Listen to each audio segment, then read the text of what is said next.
So, as a follow-up to our last presentation, there was a couple questions around streamlining the business process and reducing the number of clicks to execute some of the resolutions of those exception items.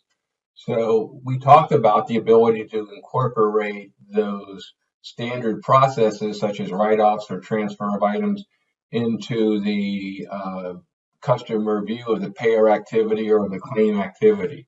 So we just wanted to give you a quick example of how that would look in the system. So we look at we go into our account balance, we identify our payer information, and if you remember, we talked about the clarification account being where a payer, or we are organizing for a particular payer, exceptions. So when there is the standard payer contract manages the reconciled items that have to do with the items that have been matched within the remittance advice and the claim activity. But when there were discrepancies between the two, we talked about how the system could automatically set that value aside, put it into the clarification account.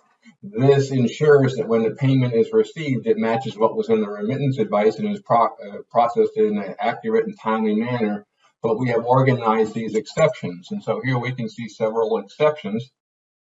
So we might want to take one of these exceptions and transfer it to a different payer, for example. So maybe it's not this payer is responsible for it, but Cigna that is responsible for this. So we can go out and find our Cigna payer account.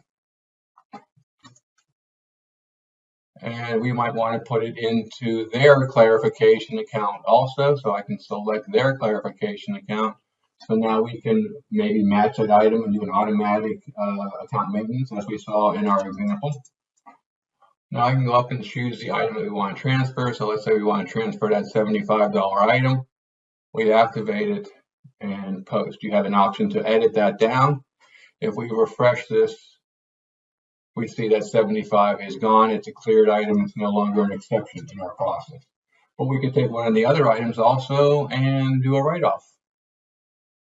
And so now we see the 75 item is gone. It's no longer one of our open items. We can select the 40, activate, and do the same thing where we post.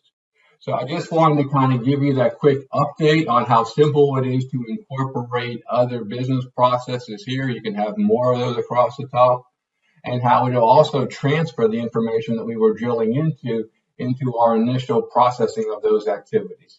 I hope this helps, and let me know if you have any questions.